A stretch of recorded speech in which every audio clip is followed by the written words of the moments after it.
Chapter 52. A moment ensued in which Colin found himself remembering Emir Alafin's warnings about the dangers of portal magic, and also that his own magical immunity was confined to dragons. But Fenurixa knew her friend after all, or at least, knew how far he could be pushed. After a protracted few seconds of ominous glaring, the mage finally raised one hand with two fingers extended. 2 questions. That's all? Fenurixa asked. Wow, you must be having an off day. Okay, 1,000 questions, but most of them are just rephrase imprecations. 2 that are pertinent. 1. Why Shamasar? We need to acquire necessities and supplies for Percy, the dragon explained. The old bastard's hoard and Colin's supply chain that you helped set up can cover a lot, but not everything needed to comfortably house a lady. Bullshit, I saw the wards on that cottage. And on that hoard. Just have whatever merchant you're dealing with send you dresses. They are in Boisford, exactly the place we can't shop. Nobody can know we have Percy. If your bonehead brother abducted her, obviously they know who is her. They probably think I'm dead, is the thing, Percy interjected. And? I need it to stay that way. We've decided to take responsibility for her rude handling by Venomax, Colin added, so we are accommodating her request for discretion. So we can't shop for supplies in Boisford, Fenurixa continued, or really anywhere in the Avervals, because either Percy would be recognized or one of the rest of us would be by some secret society or state intelligence agency, and they'd be able to put together that we are keeping her. And apparently, Colin can't be in Rivak. Izaroa has visited Rivkabit since our discussion, so I'm probably no longer wanted for treason, said Colin, but the 9 specifically told me to stay out. They don't seem to like stray godlings. Treason? Shadrach raised an eyebrow. I was framed. Ah, of course. Figures you wouldn't have the balls for something like that, Zelikir. That seems a strange assertion to make about someone who copulates with dragons, Percy commented. Thus, said Fenurixa, we need a city which is a sufficiently prosperous trading hub to offer a good variety of everything Percy might need, far enough from here that no one will recognize her, and cosmopolitan enough that a mixed party such as ours won't draw any particular notice. I can pass for a dragonborn, and basically nobody alive has even seen a godling. To most people he just looks human, anyway. We settled on Shamasar because Colin wants to visit the only other dragon-ruled kingdom in the world. But not the capital. We'd obviously rather not risk encountering Savasmitter himself. We're thinking Shemavat, the port city. But we're not married to it, Colin added, if you have a better idea. You know I don't care enough to be that involved, Shadrach sighed. HNF. I'm somewhat surprised to learn you goons actually have reasons for the things you do. I guess it's no skin off my nose how good the reasons are, except to the extent that you continue to bother me. Which brings me to question 2, why me? Seriously, why the hells do you keep coming back here? I understand the standing portal and that ward network, and that was an interesting enough challenge. I can't be too grumpy about it. But you're trying your best, Fenurixa said sweetly, and that's what really matters. Shut your flapping maw unless you're rendering an excellent reason you're pestering me about this and not Emir Alafin. It's a simple teleportation. Even that distance is nothing to a mage like her. Go home. Oh, I didn't think of that, Percy said, frowning. Why didn't we just ask Emir Alafin? She's got to be a much better mage than him, anyway.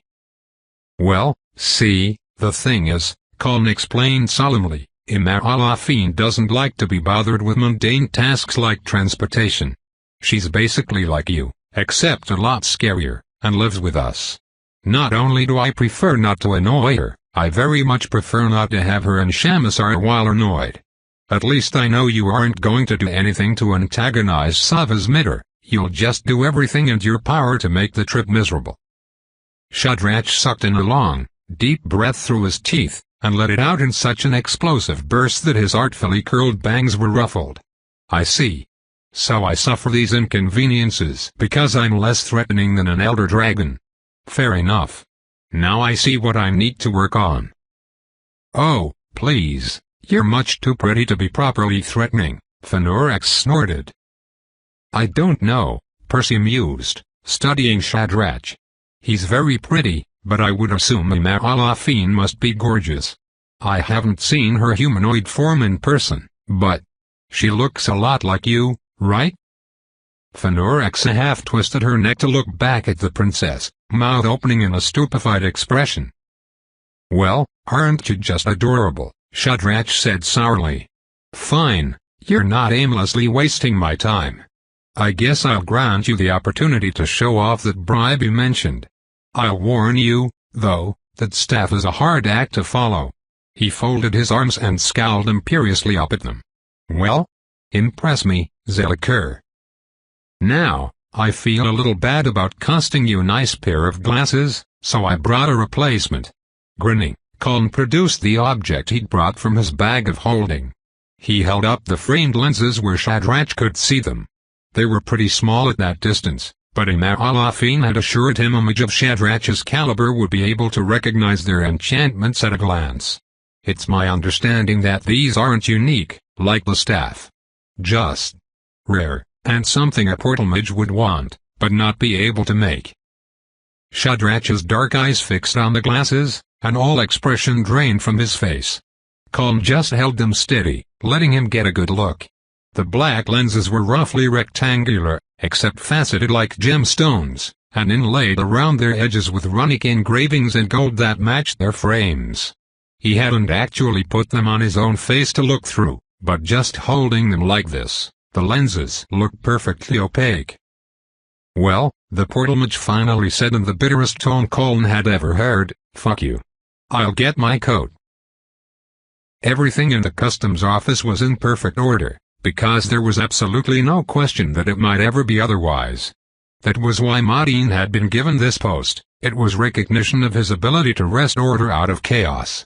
There was never any shortage of chaos in the customs office, as one never knew what some foreigner might decide to do.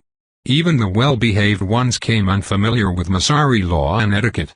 This particular wing, though, was the worst, because this was where all the mages came in.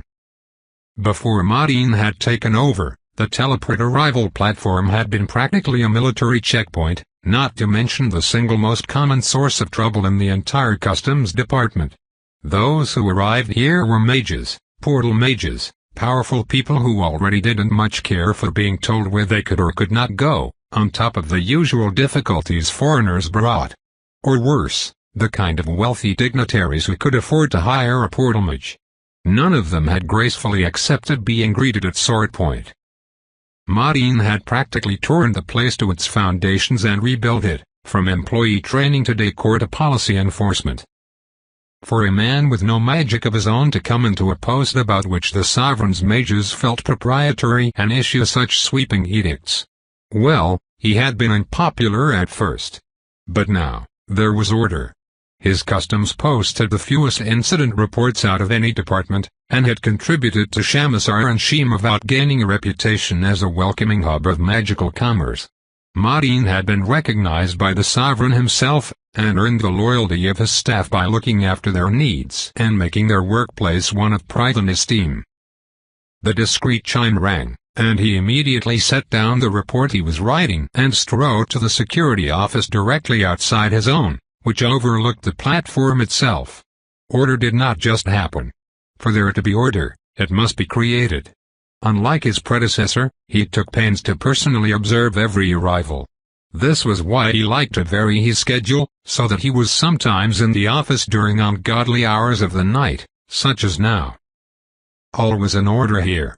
Stepping up to the window, enchanted to be opaque as stone from the other side, he looked down upon the party of four being greeted by a customs agent who was, as Modine's reforms mandated, treating them with all the courtesy afforded to diplomats, while the mage guards remained at attention at their discreet posts in the corners. Distant enough that they would not seem an overt threat to new arrivals, but able to cover every part of the room should spells become needed. Good. All according to procedure. This was an ethnically mixed group, he noted. A dragonborn was among them, which was likely to reason for their visit. Shamasar's policy of welcoming and protecting dragonborn had brought them by the dozens, had brought more than even the sovereign had expected were alive in the world. This one was not on the docket for today, so the immigration office was likely to have a busy afternoon. Well, that was their department, not his. "Commissioner," the overseeing mage exclaimed in alarm. Modine projected calm, turning to her. Her alarm was alarming to him. All his people were well-trained, competent, and cool under pressure. But alarm served no one. For there to be order, there must first be calm. "Is there a problem, Lieutenant?" She had raised a second enchanted lens to her face, then a third, expression growing more dismayed with each look. "Sir, we have an anomalous magical being on the platform. That man, the shorter one, I don't know what he is, I have never seen an aura like that. But that woman, she is not a dragonborn. There's a dragon on our arrival platform." Silence landed on the office like a falling mattress. Pages, guards, and clerks all froze, turning to stare. "I see." Modine made his calm a lifeline for them all, a reminder of just who they were and what was expected of them. "Then she shall be greeted with all appropriate courtesy. You all know your duties." At the gentle reminder, everyone flowed back into motion. Faster motion, now, as mages and file clerks alike rushed to prepare contingency measures. Modine made for the door as fast as his legs would carry him without sacrificing poise. His people must not see him ruffled, or they would share his panic. For now, his duty was to ensure that their most esteemed surprise guest was met by the highest-ranking official present, as suited her stature. That, and relieving the unfortunate arrival attendant down there who had absolutely no idea what he was facing.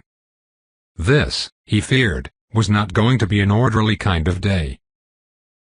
Nothing dramatic happened in the seconds it took him to reach the platform. Modine murmured discreet warnings to the personnel and guards waiting outside the secured area, sending them flying into motion. He was not able to likewise caution the guards or arrival attendant on the platform, not in front of the visitors, but he had ensured they were all well-trained enough to follow his lead. When he stepped into the chamber, everything was still optimistically orderly, no violence or even breaches of procedure, at least not yet. The dragon and the anomaly were politely listening to his attendant, while the other two, apparently mundane humans, one likely the portal mage who had brought them, conversed behind. Well, it was more a lecture than a conversation. "It's a truth-telling enchantment," the mage was saying in a loud, ostentatiously bored tone. "They'll ask some questions, and it'll reveal if you're lying. So don't lie. Also keep your answers simple, as close to yes or no as you can. If you confuse the damn thing we'll be here all day, filling out forms. This bloody place loves bureaucracy almost as much as Rivak." "Questions?" the pale young woman asked nervously. "I thought we were being discreet. Why couldn't we just teleport in somewhere else?" "Because then we'd be detected and arrested," the mage said with rising annoyance. "The hells do you mean, discreet? Customs agents don't care about your personal business. I swear, if you Globers are making me an accessory to some kind of crime I'm gonna mix and match your skeletons." "No one's committing any crimes," the anomalous man said soothingly. "It's all right, Percy, none of our business will get us in trouble here. Nations have to control their borders, that's all. They need to know who's coming in and why. Just answer questions honestly, and don't confuse the detector with extraneous details." "If you say so," she said dubiously, stepping away from the mage to hide behind the dragon. "I'm actually looking forward to seeing one of these used," the anomaly added with a particularly winning smile. "In Rivkabit we have dedicated mages who do this. I bet using an enchanted device is much more efficient." "Never use a gadget to do what a mage should be doing," the portal mage sneered. "Well, so far so. It could be worse. They weren't any more rambunctious than the average mixed group, and didn't seem about to deliberately cause a disturbance. Maudine stepped forward onto the platform, drawing the attention of the visitors and also the attendant. As expected, Amarat interpreted the silent message of the commissioner's presence and adapted smoothly, retreating a step to let Maudine take the floor. "Welcome, honored guests, to Shemavat, and to Shamasar." He bowed, deeply and formally, to the degree appropriate to greet visiting royalty. "Your presence grants us much esteem. I am Mishin Maudine, the commissioner of this office. I apologize most humbly that a greater reception was not awaiting you, but your arrival is a most welcome surprise. If you would deign to be attended in our diplomatic lounge, I will of course assure you every comfort whilst more befitting arrangements are made." He directed himself chiefly to the dragon.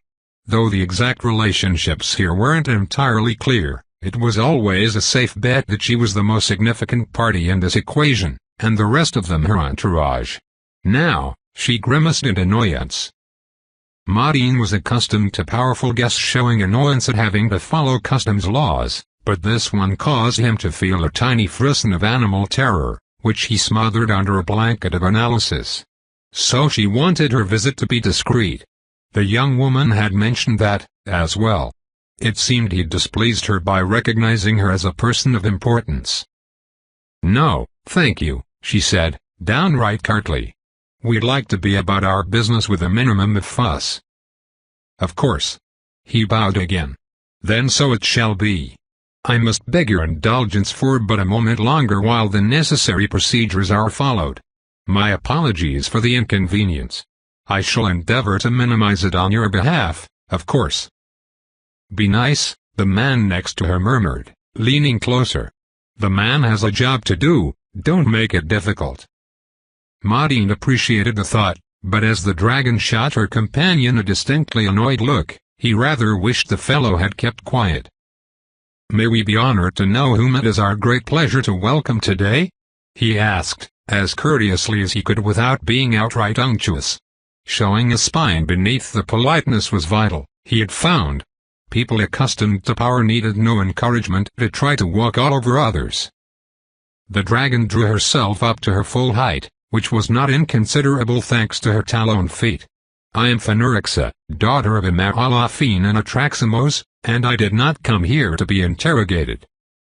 Maudine was too experienced and too devoted to keeping order to outwardly flinch, but that was as close as he had come in many years. There were no dragons who could be taken lightly, but those were names he had never hoped to hear in connection with his duties. "Let me make this brief," Phanurexa continued imperiously. "We are here to do some shopping and have a meal or two. We do not plan to be in Shamasar for more than a day. We will contribute to your economy, cause no trouble if no trouble is caused to us, and depart. The more inconvenience is laid at my feet, the greater the likelihood I will." The man beside her cut her off by slapping the back of her head, hard enough to make her stumble forward. Feeling his stomach plunge beneath the world's mantle, Maudine was momentarily utterly certain that everyone in the room, if not the city, was about to die. "Do not threaten hard-working civil servants doing their jobs," the anomalous man barked. "What has gotten into you today, Phanurexa? If you feel the need to be unpleasant, go chew on Shadrach, he can take it. Let me handle this, all right?"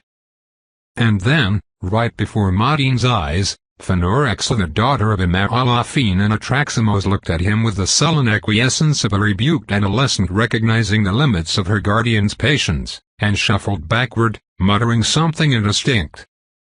"I am sorry about that," the man said, stepping forward and neatly guiding Maudine away from the group with him using body language alone, positioning them both with their backs to the others. Now this was a fellow adept at handling difficult personalities. "I know how she comes across, but I've never met a dragon who didn't have an attitude. Phanurexa is actually rather passive, she just has a sharp tongue." "As is of course her privilege," Maudine said as neutrally as he could manage. "This is probably a big annoyance to have dropped in your lap without warning," the anomaly continued, smiling wryly. "I sincerely apologize for all the paperwork you've got coming. You know how it is, dealing with people who are unaccustomed to having to follow anyone else's rules. I do assure you, all of them are well behaved and mean no harm. It's just that a couple of them feel the need to be unreasonably difficult about it. You seem like someone who knows a bit of what it's like, Martin ventured. I've worked in a government office myself. Fenorexa was telling the truth. We're here to spend some money and then leave, probably after just a few hours. I realize you obviously have a need to keep an eye on a situation like this. Is it possible to maintain a discreet watch on our party? I'm fully confident a lot of them will behave as long as they are not annoyed, but Percy is nervous about being watched in Fenorexa. Well, even the tiniest dragon has the arrogance of 10 kings. As long as they don't feel loomed over or threatened, everything should be fine. Martin studied his dark eyes in open expression, wondering just what kind of so-called anomaly this man was. This, too, was a familiar experience. Portal mages on their own business were conceited nightmares to deal with, but the wealthy and powerful who merely hired them often traveled with high-ranking attendants whose jobs included smoothing over the ripples they caused. He was well accustomed to working with such kindred spirits. It must be awfully hard to maintain order on the move, while hand-holding entitled monsters. Martin could only sympathize. That sounds like a most satisfactory arrangement. I will issue the relevant instructions. I greatly appreciate your willingness to accommodate us, Commissioner. It's the least I can do. Perhaps you would like to hear a few recommendations from a local, of places to dine and shop. Why, that would be absolutely perfect. Watching the party leave the customs office, entering the broad plaza which welcomed them properly to Shimavat, Martin did not permit himself to sigh or slump his shoulders. He was surrounded by his personnel, who needed to see that order still prevailed. The mage lieutenant stepped up beside him at the window. The orders have been issued and silent service guards will already be shadowing them, Martin said aloud. It was not strictly her business to know, but he had found that reassuring his people in volatile situations was more than worth a small breach of protocol. Report, please. Fenorexa speaks Amashi naturally. The other three were using translation pendants. The man defaulted to VE, while the woman speaks Filvalan. So, two Riva and a Vala folk, just as they appear. The portal mage is powerful in carrying multiple high-value artifacts. The other man carries an enchanted sword of upper-middling quality, and an extremely potent and sophisticated bag of holding. As far we've been able to determine, the girl has no weapons or magical aptitude. With the caveat that practitioners of unknown and powerful specialization may be able to defeat our detection methods, none of them lied or had deceptive intent in any of their communication. It appears they really are just here to play tourist for a few hours. I regret to report that we have not figured out what that guy is. None of the mages I brought in to look at him have ever seen energy like that. He's obviously some kind of extra-physical entity. A being of pure magic shaped to resemble flesh. Not unlike a dragon, actually. Recommendation? I advise reporting this to the City and Sovereignty Mage Corps. Have as many diverse specialists as can be found rotate in among the silent service to get a look, until someone recognizes what he is. There are unknown and unknowable things out there in the world, but the more eyes we get on him, the more likely he'll ring a bell with somebody. Sensible. Very good, Lieutenant. Send a request on my authority. Yes, sir. I will be stepping out. Secretary Bishar is in charge until my return. I must notify the mayor's office. Assuming this lot were being truthful, they may be gone by the time word reaches him, but, in a case like this, the sovereign himself must be informed. Yes, sir, she said grimly. He hated the thought of bothering the sovereign over his own job, but Martin knew his place, and his duty. There was order in Shamasar because Sava's Midder willed it so. He would need to be informed that there was another dragon in his domain, in the company of two of Iziro's subjects. Oh, yes, the sovereign would be keenly interested in that. Chapter 53 Shamasar was tropical, and much lower in altitude than Dragonvale, so it was already notably warmer. Not too bad at this time of year, and hopefully wouldn't get too bad as the day progressed. Colin was mildly concerned about Percy and her thin northern blood, and stiff northern dress. Far more notable than the temperature was the distance this trip had taken them around the planet. They had left Dragon Vale in the early afternoon, but in Shimavot dawn was just barely breaking. At least that meant they didn't have to wade into a crowd immediately upon departing the customs office. The teleportation arrival bay had probably been the only section open at this hour, for precisely this reason. Now the group stood upon a broad semicircular plaza, with an obvious market street opening up directly ahead of them and 4 other thoroughfares branching out at angles. The customs offices were part of the huge city wall, separating the urban area proper from the docks beyond. "Oh, this is great," Colin said enthusiastically, peering around at the plaza and market streets. "Look how well designed it is. See, the matching awnings covering the market there. That suggests they're planned and installed by the government, same fabric and all, but the varying dimensions make it look organic. And check out this perfect use of urban greenery. Those are flutter palms, the same kind we have in Rivkabit. They give great shade, but the trunks only start branching above head level, so there's minimal obstruction of line of sight, and no places for ne'er-do-wells to hide. Oh, look how they spaced the fountains, too. All this was designed really carefully, by somebody who knew their stuff." "Nerd," Shadrach drawled. "Try not to have fun today, Shadrach," Colin retorted in the same tone. "I'd hate to be responsible for you combusting or something." "You're a nerd," Fenorex added, smiling, "but I mean that affectionately." "I should hope so. From you of all people, that wouldn't be much of an insult." He turned to the 4th member of their group, who was surveying their surroundings with a typically blank expression. Percy could be hard to read.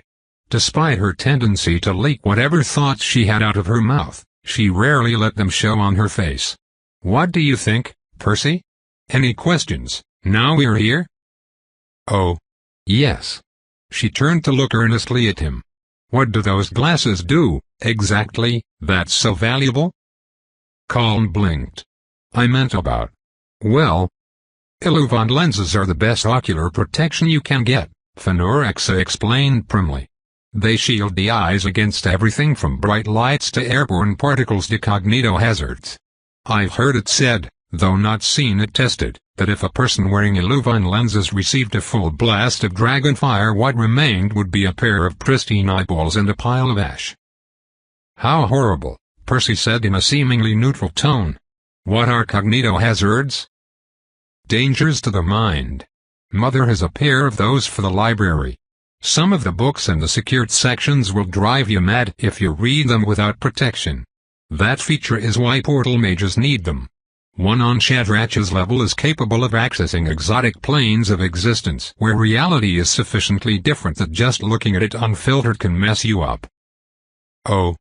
Percy turned to Shadrach. "Then why go there?" "Unless you think you can afford my rates for that, none of your concern," he said irritably. "What would you like to do first, Percy?" Colin asked. "We're here for you. Say the word. What are we looking for?" "Ah. Yes." Percy had to reach awkwardly into her neckline, as her dress didn't seem to have pockets, but after a moment's rummaging pulled out several slightly crinkled sheets of paper. "Thank you.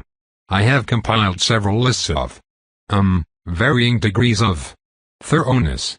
I know you said you'd buy me anything I wanted or needed, but, Mother's always telling me offers like that are just courtesies except in very specific social situations, and if I tried to accept them outright it would be greedy." "Your mother sounds very wise," he said with a smile. Percy nodded, dead serious. "Yes. She's extremely clever, and socially adept. Mother is an excellent queen." "Well, her advice is good. Let me reassure you, this is one of those very specific situations. I meant it literally, Percy. Anything and everything you require, as long as it's within my means. And let's not limit ourselves to that, you should get some things you want, too. You're going to be with us for a while and I'd like you to be as comfortable as possible." "I see. Thank you." She smiled, the expression refreshingly unguarded, and handed him one of the lists. Then, this one is everything. Please don't hesitate to turn any of these down if they prove untenable. Colin swiftly read over her notes. Her handwriting was extremely neat, almost on a scribe's level, but her actual thought process seemed quite disorganized, to judge by the mess of crossed-out ideas and annotations. There were even footnotes. Telescopes. That might be tricky. I don't know if you even can find those in the marketplace. Yes, they're more of a specialty product, she said a little nervously. That was, one of the least important requests. Please don't worry about it if it's not feasible. Well, we can at least look. It might not be possible, but this is a big city. I'll ask around and see if we can do anything. Okay, she said brightly. Thank you very much, Colin. Oh, I have a request, which I didn't think to write down. Could we get something to eat? It's just that we've been eating your cooking all week. Yes, I wouldn't mind a break from that, myself, he agreed. Good idea, Percy. Fortunately, food stalls are usually the first places to open. With Shadrach trailing sullenly in their wake, they visited the closest stand to the Market Street's entrance and bought the first hot pastries of the day. Though sweet, they were not overly so, consisting of thin flatbread folded around filling that appeared to be fruit mashed and boiled to paste with cinnamon and no additional sugar. From there they moved on to a nearby cafe which had just opened, taking a few moments to sit at the outdoor tables washing it down with hot drinks. Masari tea was herbal, and seemed like it would be strong and almost spicy in flavor were it not so laden with milk. Colin, as he had promised, bought food and drinks for Shadrach as well, which the Mage accepted with no outward sign of gratitude. He had already spotted the first of their watchers. That would probably get more difficult as the day wore on and the city woke up, but at this hour there were so few people about that the several individuals too well dressed to be vagabonds who loitered at the edges of their vicinity ostentatiously paying them no attention had no crowds with which to blend. The others didn't appear to notice, which as far as Colin was concerned was ideal. Percy would worry and Phanerexa would bridle if they were obviously being loomed over by guards. This was for the best, though. If the sovereignty was reassured they were actually shopping and not here to cause problems, they would hopefully be able to get everything they needed and depart with no drama. I asked the commissioner at the customs office for recommendations, and he actually knew of a clothier which is run by an immigrant from the Avervilles. It seems they cater to the wealthier traveling merchants, and are most likely to have the kind of clothing you're used to. Let's make that our first stop. Oh, really? Percy perked up noticeably. That would be lovely. I was a little apprehensive about adopting a new style. Not feeling adventurous? Phanerexa asked. Percy's face fell. I feel like I get plenty of adventure these days. It would be comforting to surround myself with something more familiar. Ah, I see. The dragon trailed off, looking uncharacteristically awkward. Shadrach smirked at her, fortunately from behind her field of view, and equally fortunately chose to keep his mouth shut this time. So, Percy, what's the significance of that? There seems to be a pattern to it, but it's very complex. I can't quite follow. Percy turned to her, eyebrows drawing together inquisitively. Pattern? To what? That thing you do with your fingertips. I just noticed. Percy instantly turned away, grabbing fistfuls of her skirts and hunching her shoulders. Sorry. I'm sorry. 8, for what? You didn't do anything wrong, I was curious, that's all. Phanerexa's hasty reassurance didn't seem to help. The princess ducked her head further, staring at the paving stones in front of her feet. Fidgeting is not appropriate behavior for a lady of rank. Mother is very strict about it. In public. Sorry. Nothing to be sorry for. I didn't mean to. Percy lengthened her stride slightly, pulling subtly ahead of the group as Phanerexa trailed off in confusion. The dragon started to reach forward, but Colin stepped up and gently laid a hand against her upper back. "Easy," he murmured. "Bumping up against family and childhood issues, there. She clearly doesn't want to talk about it. She'll open up in her own time, don't push." Frankly, he was impressed she had been watching the girl closely enough to see it. Colin himself had not noticed Percy doing anything with her fingertips, and he made a point to be aware of the people in his orbit. "I didn't mean to upset her," Fenorixa muttered, frowning. "Now I feel." "You obviously didn't do it on purpose. She won't blame you. Give it space to fade on its own. In a couple minutes I bet all will be forgotten." The dragon sighed, still staring at their guest, who had now pulled a handful of paces ahead. "She's got so much to deal with as it is. I just want to be a good friend." "You are." Colin patted her back again. "You're a good kid, Fenorixa, and a good friend. You'll be an even better one with practice." She nodded absently, a faint smile ghosting across her lips. Then, abruptly, blushed very much the way Malafine did, her face falling into a scowl, and jerked away from him, hissing. "Stop parenting me, you presumptuous mayfly." Fenorixa stalked off ahead, quickly drawing even with Percy, who indeed smiled up at her, seemingly having already forgotten her worry of a moment ago. Colin could see she was still keeping her fingers balled up in her skirts, though. Glancing about, he got a full view of Shadrach's malicious grin, and a bearded fellow loitering aimlessly nearby who abruptly pretended to be paying them no attention as Colin's eyes fell on him. No drama might turn out to be relative. Perhaps he should adjust his hopes to minimal drama. "Good sir, have you any idea what you were asking?" This had been going so well until just a moment ago. Madame Ludinsky had been pleased to welcome early morning customers to her dress shop, even more pleased to be introduced to a young very noble woman seeking her services, and positively ecstatic when Percy's initial confused stammering about what she wanted resolved, with some gentle prompting from Colin, into an offer to purchase 14 of Ervil-style gowns, which was nearly half of what the shop held. Percy only liked the ones in dark colors. But then he had asked if they could take them today, and now the woman had drawn herself up to her full height and was staring down her nose in a way that reminded him of a Malafine in a mood. "I thought I did," Colin replied with a gently ingratiating smile, "but your sudden change in demeanor tells me I was mistaken." The light touch of charm did the trick. The tailor relaxed noticeably, not quite to the point of smiling but shedding the appearance of offense. "I am not a wholesaler, sir. Every garment created in my shop is a handcrafted work of art, and I will not be party to a customer leaving here in work of mine which does not fit her flawlessly. The young lady's measurements must be taken, and the dresses she's to purchase altered accordingly. 14 dresses. This is not a small amount of work, sir." In unison, the 5 young women arrayed around the shop nodded sternly.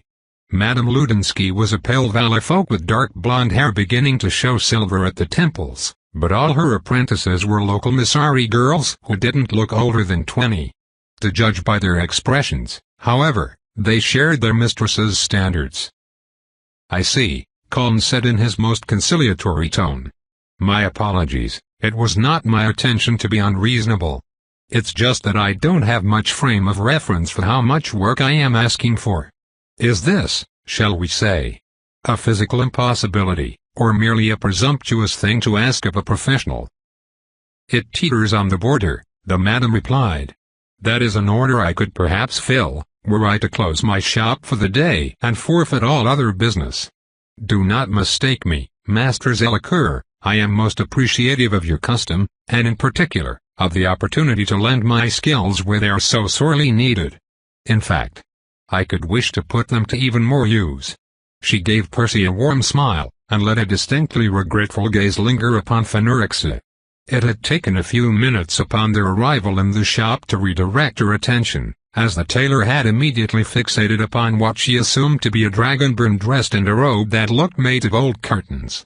The madam seemed not to have recuperated from the shock of Fenorix's annoyed insistence that she liked her attire. "But not, I am afraid, to the exclusion of all other considerations. I see, Colin mused. The sum she had given him, silently written on a slip of paper, because apparently it was uncouth to voice such sums aloud in Vale and Ormasari culture, was certainly a percentage of the funds he had brought with him, but not even a large one. He had wasted more money with Isaiah in the roundabout, and this was actually important. And what if, for the sake of argument, I were to double your asking price? That brought dead silence. The 5 apprentices turned wide-eyed stares upon Madame Ludinsky, who just barely managed to retain her composure. Well, sir, that is an exceedingly generous offer. One might almost say excessively so. But balanced against. Of course, forgive me, Colin said solicitously. No offense was meant, I wouldn't dream of undervaluing your business. I appreciate that.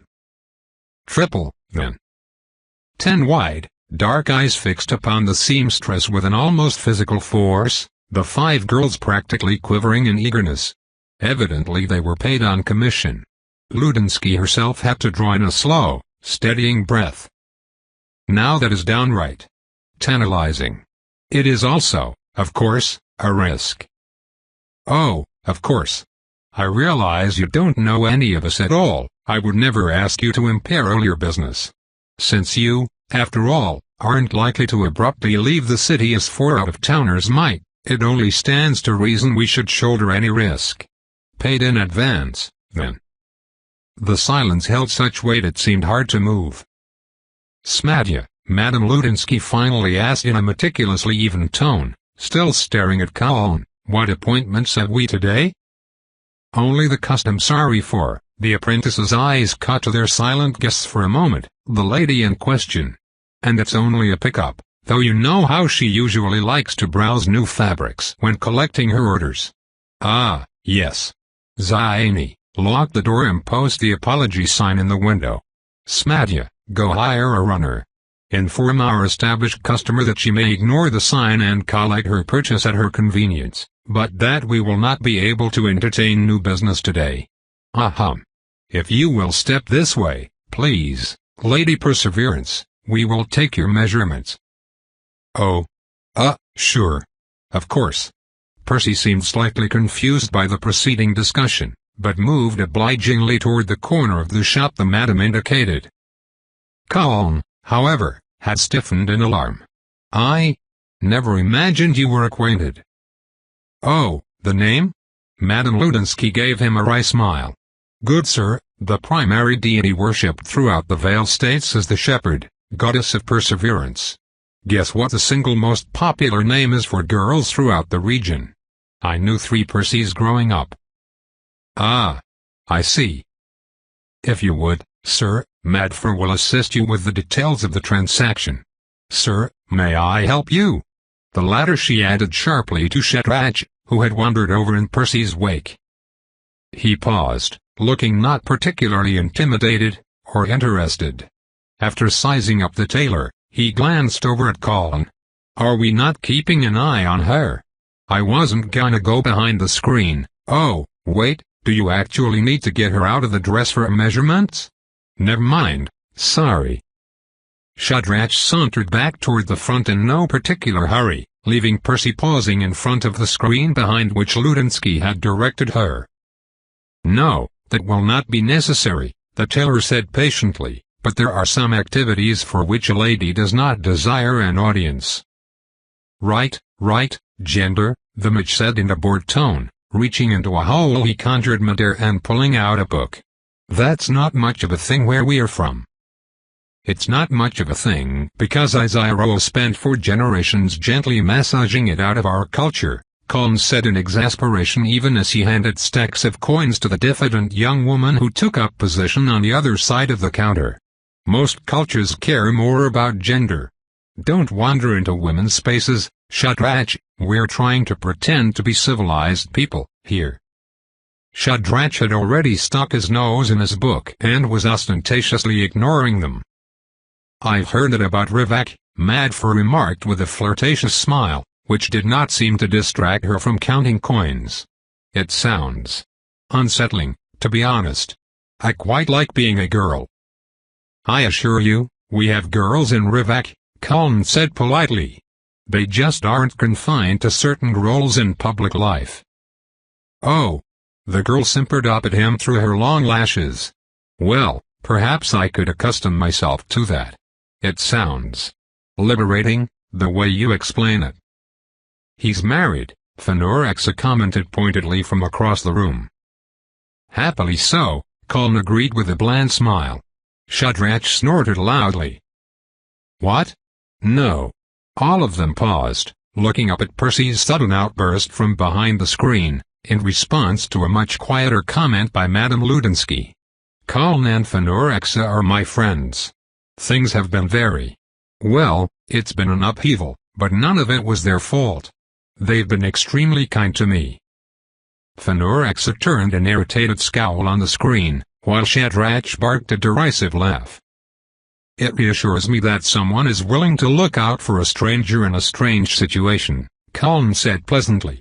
Even if our situation isn't quite as strange as one might fear. Now then, where were we? Chapter 54. It wasn't that he was unconcerned about handing over that much coin without any safeguards to speak of. Colin was well aware that as strangers to this city, dealing with what appeared to be a well-established business with connections to Shemovat's wealthy, should Madame Ludinsky try to take his money and run it would be his word against hers and he would not win that. But Colin had her pegged as someone who took too much pride in her craft to cheat, and anyway, frivolously wasting a Traximos's fortune hadn't yet ceased to be satisfying.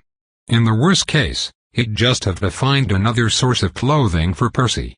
The stakes were really whether they ended up in a situation in which he'd have to restrain Fanorexa from lashing out. What would be. For the rest of their shopping trip he had more immediate things to worry about. Specifically, managing his entourage. Percy was not accustomed to large numbers of people, or strangers in general. While she warmed up quickly to new acquaintances, her first interaction with every shopkeeper, messenger, city guard or passers-by they met consisted of nervous stammering and staring down at the pavement. Shadrach didn't like people. He mostly hung back, making disdainful faces and refusing to participate, but one never knew what would prompt him to insert a spiteful comment and create a situation Colin would have to smooth over. Fanorexa, fortunately, had neither her father's misanthropy nor her mother's reclusiveness. She was interested in everyone and everything they came across. Less fortunately, she had a dragon's arrogance and had never learned anything resembling manners. She did not take being questioned or challenged gracefully, which often became relevant as she tended to pose all inquiries as pompous demands. Colin was absolutely in his element. Time and again, he gently encouraged Percy to show merchants her shopping list, adding apologetic expressions for their benefit when she mumbled and wouldn't make eye contact.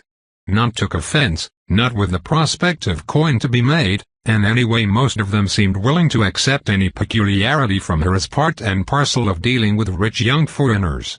He immediately clapped back at Shadrach, swiftly positioning himself and whatever merchant they were talking to against the mage, who, as the morning wore on, seemed to be enjoying this game himself.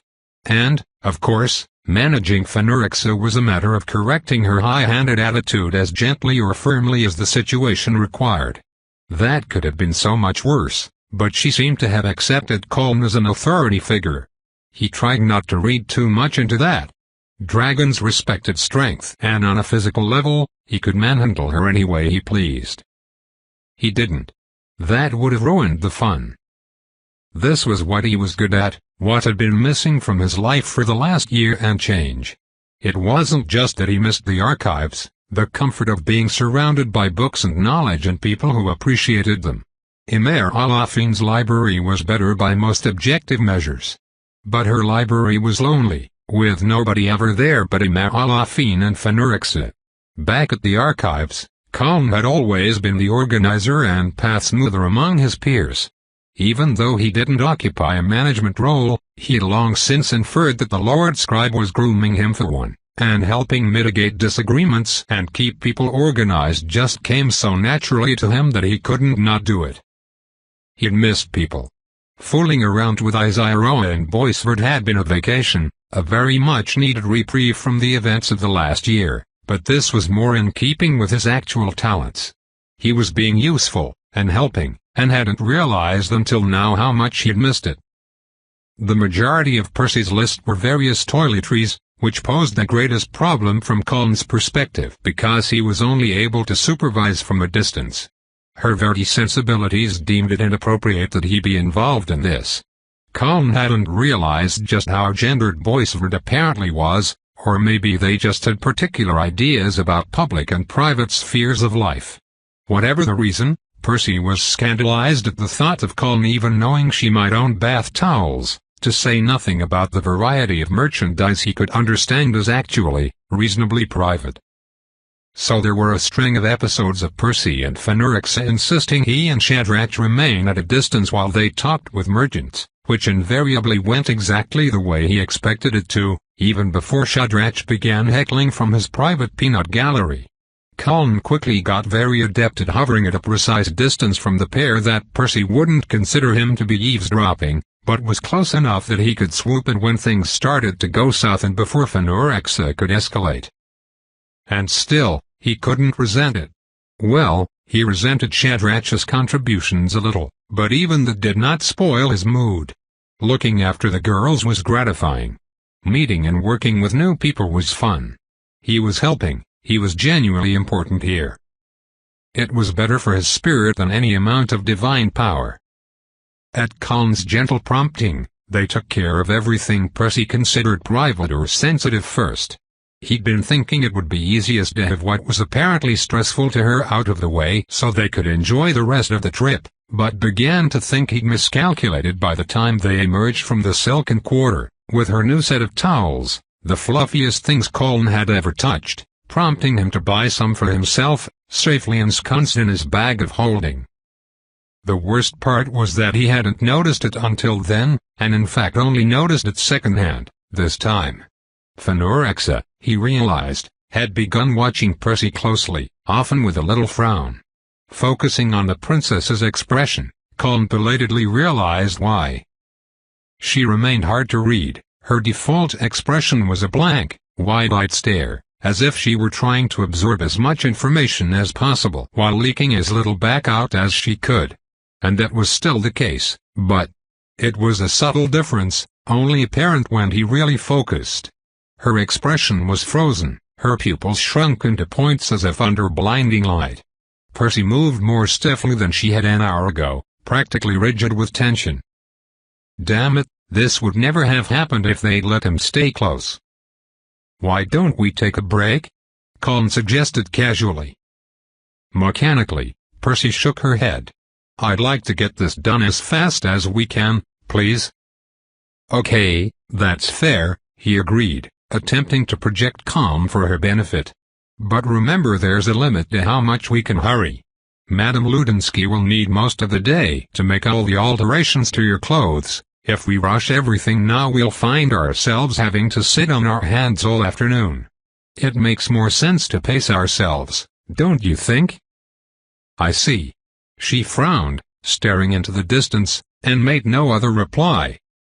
"Hey, I saw a confectioner back there near the entrance to the food district," Fenurixa chimed in brightly. She was clearly not experienced at putting on a front of good cheer. "You were telling me about Candy and Boisvert, remember? Why don't we go see if they have anything familiar?" "Oh. Yes." Percy blinked, and actually seemed to relax a bit. "Yes, that's. Boisvert produces a lot of honey. We have excellent candy. Maman made me cut back to very occasional honey drops. She says I'll lose all my teeth before I'm 30, eating it every day." "That sounds like good advice to me," Colin said, grinning. "But I'm pretty sure the magic we have access to now can fix teeth. Let's indulge a bit." He noticed, as the group turned and changed course, that Shadrach was now watching Percy intently, and for once, he didn't look annoyed or disdainful.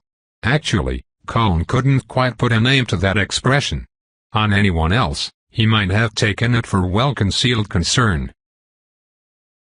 The diversion into the restaurant quarter proved quite successful. Eventually. Their first foray didn't end so well. after Percy innocently and loudly commented in the confectioner's shop that Verdi honey was clearly superior, and even Colin couldn't soothe the offended sugar artisans, the group had to beat a hasty retreat, with Shadrach cackling and opening little holes in the air to intercept the overripe fruit being hurled after them.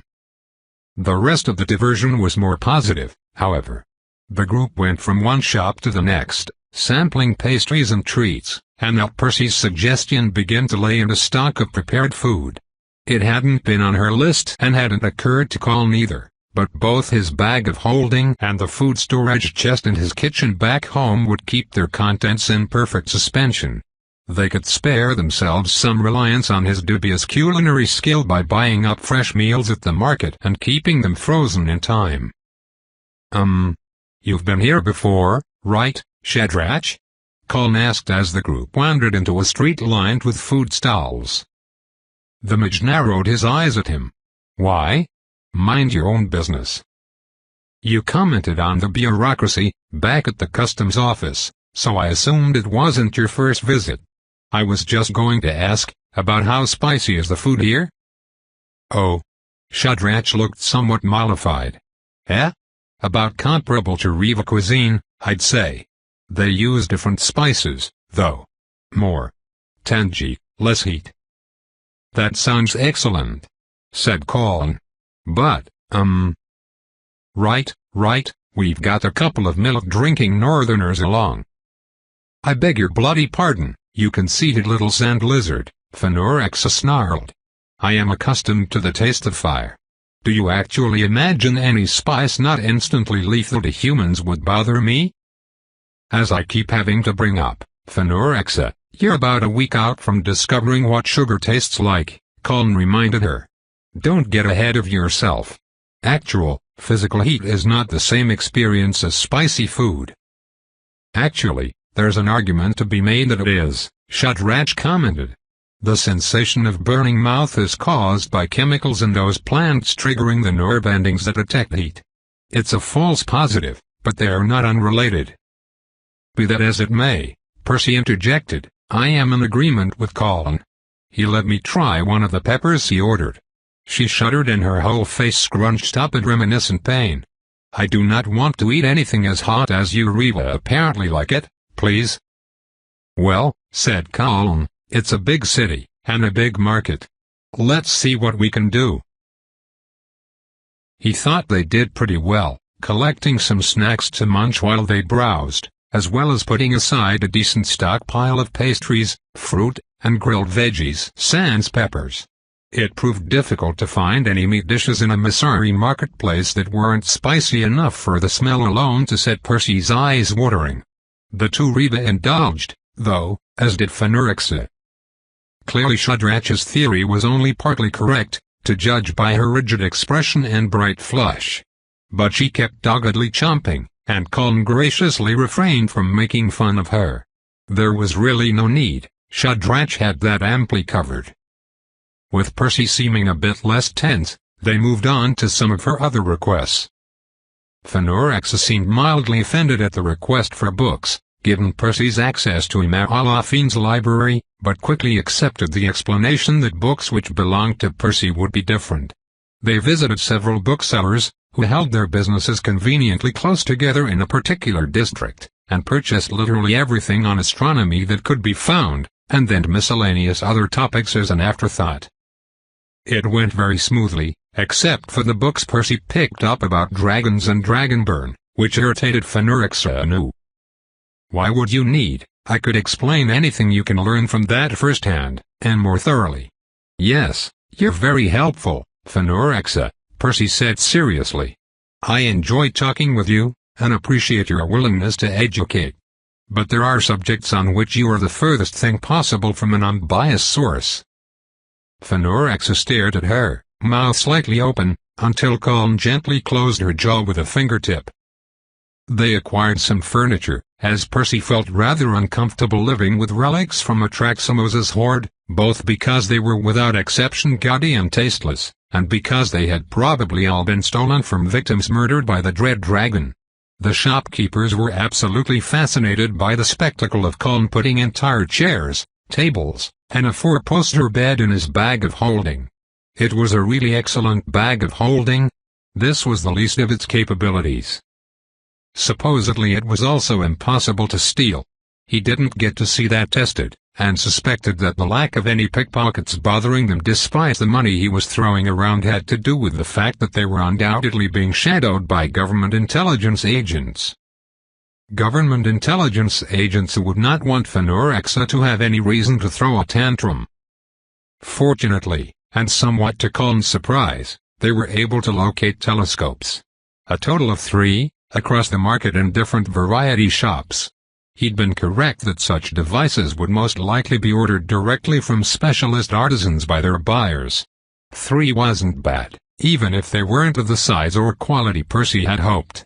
Still, he was able to buy her a nautical spyglass and 2 larger ones on their own tripod mounts, which made Percy giddily excited despite them not being quite up to her most optimistic specifications. The sight of her clutching each protectively to her chest as soon as the coin had changed hands, then reluctantly relinquishing them and hovering worriedly as he carefully added them to the bag of holding was quite heartwarming, especially after his earlier worry. He wasn't the only one who thought so. Colin caught Fanorexa watching Percy with a particularly mushy expression as the last and largest telescope was stowed away. Noticing his look, she switched to a glare, and decided once again not to tease her. If Shadrach had seen that, she'd never be allowed to forget it anyway. Mostly, Colin was glad that Percy was feeling better. It wasn't entirely clear to him what had so stressed her out about their first round of errands, so her more relaxed and happy demeanor came as a great relief. Thus, in the fateful moment that proved him wrong, he wasn't even watching her, having taken a moment to scan the surrounding crowd in the busy marketplace just in case he could spot one of their government-mandated minders. "Percy?" Fanorexa suddenly cried in alarm. Colin whipped back around to find Percy, who moments before had been walking along in apparent calm, was hunched into a ball on the ground, barely balancing on the balls of her feet and rocking quickly with both hands pressed to her ears. It was a familiar position.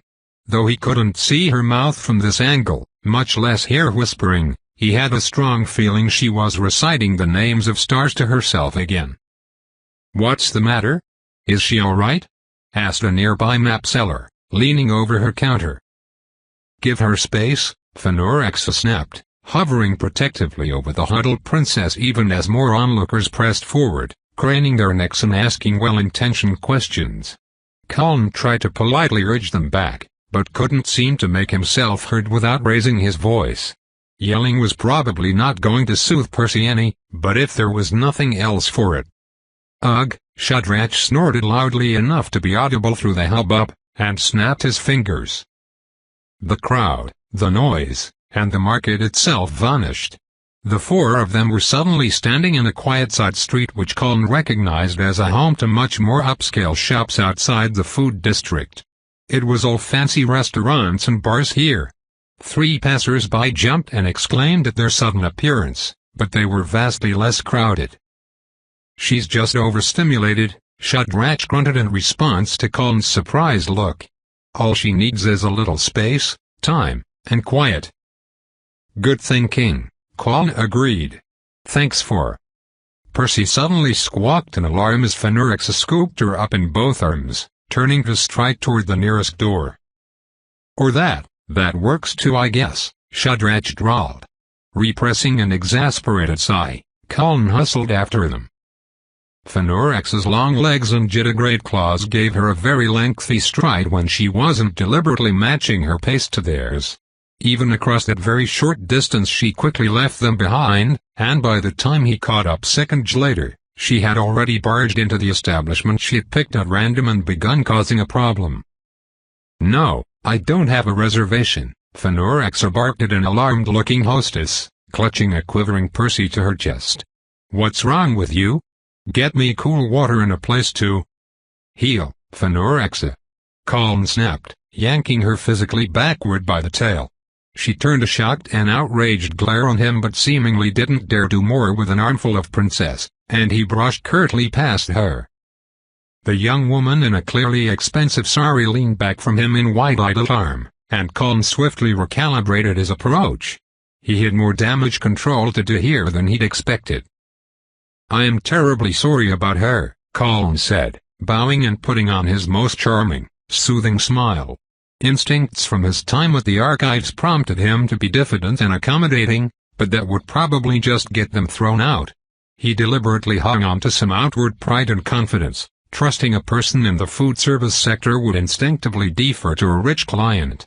"I assure you, we're not here to cause a disturbance. Quite the contrary. The young lady either is simply a bit overexerted and needs a quiet place to recover, and the other young lady completely forgets her manners when she's worried." "Ah, I understand," the hostess said, inclining her head with a calmer expression. "Is she quite all right?" He glanced at Percy, who had curled herself into a ball in Fenurix's arms and was visibly trembling. He couldn't see her face, but her ears had gone bright pink. "I believe so.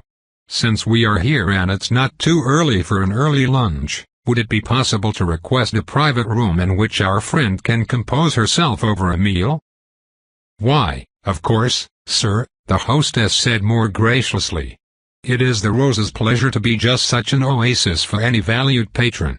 As the gods have smiled upon us today, one of our private lounges is indeed not under reservation at the moment.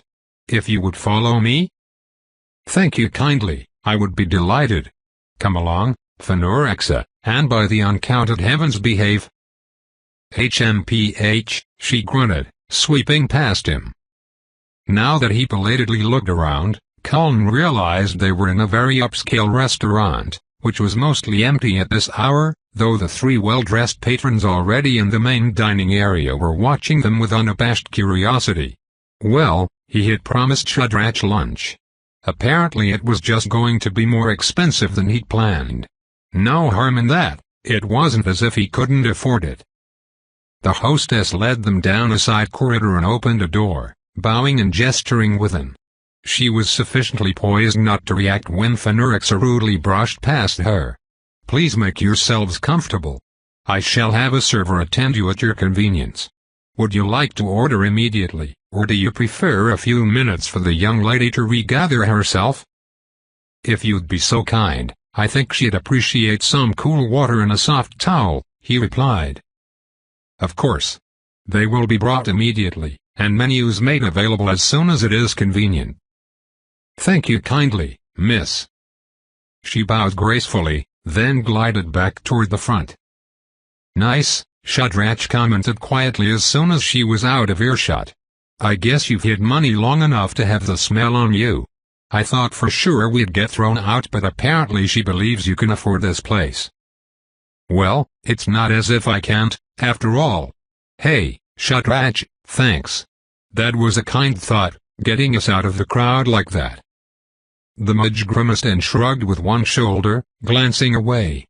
"Yeah, well, fits like that clearly aren't the victim's fault. No point blaming people for what they can't control." "That's very.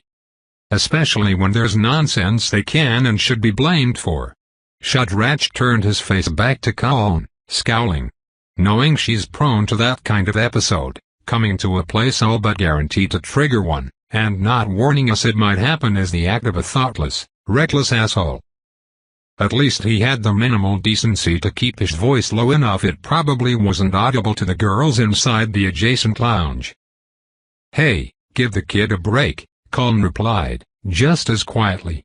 "She's the most sheltered person I've ever met. There's no reason to assume she would know what to expect in a place like that. Considering everything Percy's been through recently, and her background, she's holding up amazingly well." "I don't give people breaks," Shadrach said curtly. "That's how you get walked all over, and I've got the strangest feeling you know that from personal experience. You're not paying me to play nice. You couldn't afford that. Better teach Miss Persebridges to get a hold of herself before she gets in genuine trouble. You have any idea what would have happened if Fenurix had been panicked enough to actually hurt someone?" "I don't think there's any need to borrow trouble, we have plenty of our own. If you want to be like that, Shadrach, fine, I am no longer asking. Be nice to Pretty. If you don't have it in you to be nice, be silent. I recognize you're being imposed on here, but you are also being handsomely rewarded, and I'm not going to stand for that young woman being bullied on my watch." The portal mage sneered at him. "You know how easy it would be for me to just ditch you here? All I have to do is think about it hard enough, and none of this is my problem anymore." "That's a great idea, Shadrach. You should definitely do that. We'll get a nice in-room and play tourist for the 2 days or so it'll take Emer Alafine to wonder where we are and come get us. Then you can have the fun of explaining yourself to her on top of not getting your special glasses." The sneer slid from his face, replaced by a glare. "Threatening people with your dragons is a dick move, Zelikir. Threatening people who have dragons is a dumb move, Meshabedin." They locked gazes in silence for a handful of heartbeats. Then, reluctantly, Shadrach cracked a smile. "Well, I'm forced to admit you've got me there." He leaned forward, grinning just widely enough to show the tips of his white teeth, and lightly tapped Colin's collarbone with a fingertip. "You have managed to be a massive inconvenience every single time we've spoken, but that's everyone, really. I have to say you're never boring, and that is not something most can claim."